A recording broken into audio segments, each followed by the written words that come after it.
Hello, travelers of the internet. My name is Isaiah, and today we will be exploring something long linked to our fascination with the macabre: horror movies. I was very into the season of Halloween this year, and I wanted to explore some of the old horror movies from the 1920s and 1930s, just to see how horror has evolved, and I became fascinated with such films.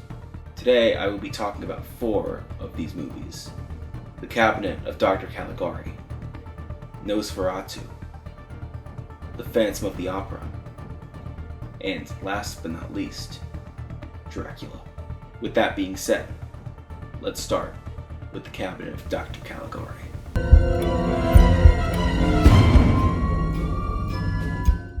The Cabinet of Dr. Caligari, which I will be simply referring to as Caligari from now on, is considered by many to be the first great horror film, and after watching, it's easy to understand why. It has a creepy, almost gothic atmosphere, and a lot of that is due to its production design, which feels almost like an exaggerated stage play rather than a stereotypical set. Now, the fact that it looks like a stage play may sound strange to you, but because it's strange, it actually works in the film's favor. It puts you in a dreamlike trance.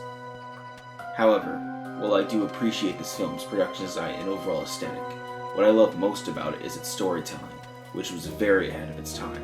Essentially, what you believe is the storyline is Dr. Caligari using a sleepwalking man to commit murders. However, at the end it's revealed one of the main characters, Francis, is in an insane asylum, and he may have made the whole film up. However, there are many different ways to interpret this. Is Francis telling the truth, but is Dr. Caligari playing some kind of trick on him? Is Dr. Caligari an evil man, and this is simply Francis's insane mind portraying it? Or is it completely made up in Francis's head? I personally believe it is the middle option, with Dr. Caligari being an evil, corrupt director of an insane asylum, and Francis simply using the story as a way to express his hatred of him. However, that is just my personal interpretation of the film, and there are many other ways to interpret it. It's a great movie. You all should see this, as it is a horror staple and one worth seeing. On to the next film.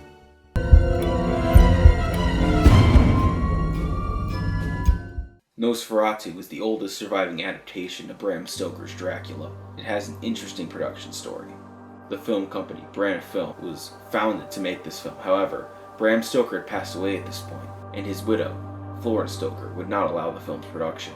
So what do you do then, if you can't make the film? Simple. You make it anyway and change the characters' names. For example, Count Dracula is not Count Dracula, he's Count Orlok now, so you can't do a thing. Or so they thought. Florence Stoker found out about it, and she did not like it, and sued the company Piranha Films, causing their downfall and bankruptcy, and she demanded every copy of the film to be destroyed. It's clearly around today, so surviving prints were found. Incredible story, right? And now, it's considered a masterpiece of silent cinema. And I 100% agree. This film is a masterpiece of German expressionism, particularly with its use of shadows. Max Schreck as Count Orlok is phenomenal and very frightening indeed. He's only in the film for a limited amount of time, but when he's on screen, he's frightening, and even when he's not on screen, you can feel his presence throughout the movie. A big difference between this portrayal of Dracula and the one portrayed in the book and other forms of media is that Dracula is, rather than being a suave, sort of ladies' man character, he is a demon, almost rat-like, and I actually prefer this adaptation because it just makes him scarier. This film also introduced vampires being scared of the sunlight, as that was not in Stoker's novel originally, and was introduced for this film and is now considered canon in a lot of Dracula adaptations, as well as various other vampire media. This is a film you must see. It is creepy and one of the best silent films, and I would argue the best silent horror film of all time.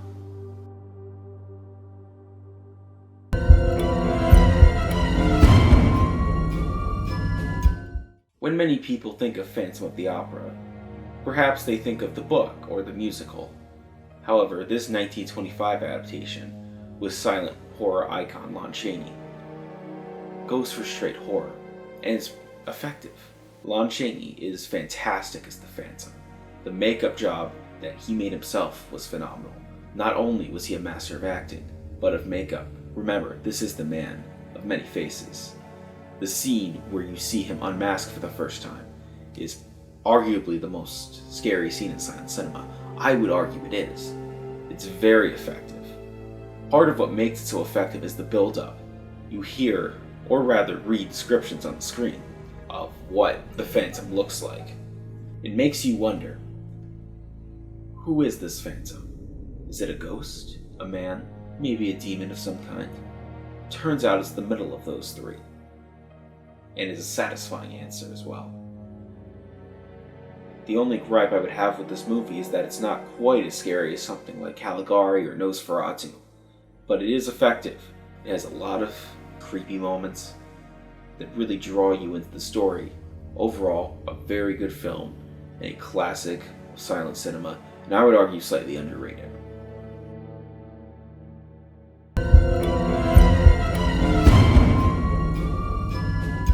(1931's) Dracula with Bela Lugosi is arguably the most iconic portrayal of the iconic character of Dracula.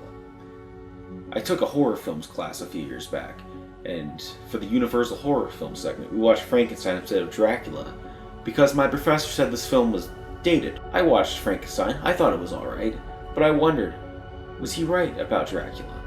And after watching it for the first time recently, honestly, I'm sad to say I would agree with him. I don't think this film is awful. I think Bela Lugosi is fantastic as Dracula. He's got that perfect mix of being suave and charismatic while also being very scary and someone you would not want to mess with. Lugosi's stare is a big part of that. It's in multiple parts of this movie, and for a good reason. It is very unsettling. I also enjoyed the change in the story, where instead of Jonathan Harker going to Dracula's castle in Transylvania, it's Renfield, his insane servant. It's sort of like an origin story. I liked that. However, the rest of this film I just did not care about. I didn't really care for any of these characters. I found the ending very underwhelming, where they just find Dracula in his house and get into his coffin and stab him with a stake. It was an underwhelming resolve to a conflict that was pretty well built up. The film is very short. It's only 74 minutes long or so. So only about an hour 15 minutes, and it needed to be much longer. I have heard that the Spanish version of the film, which is essentially a better developed version of this, is better, and I do plan to watch that. But for now, this version of Dracula left me very underwhelmed, and quite frankly, disappointed, outside of Lugosi.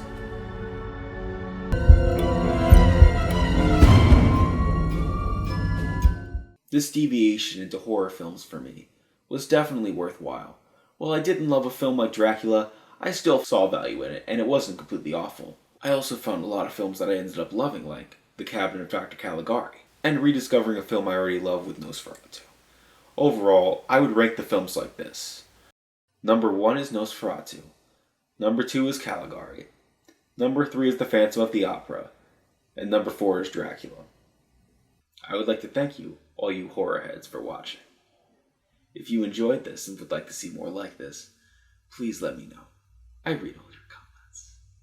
And have a nice day.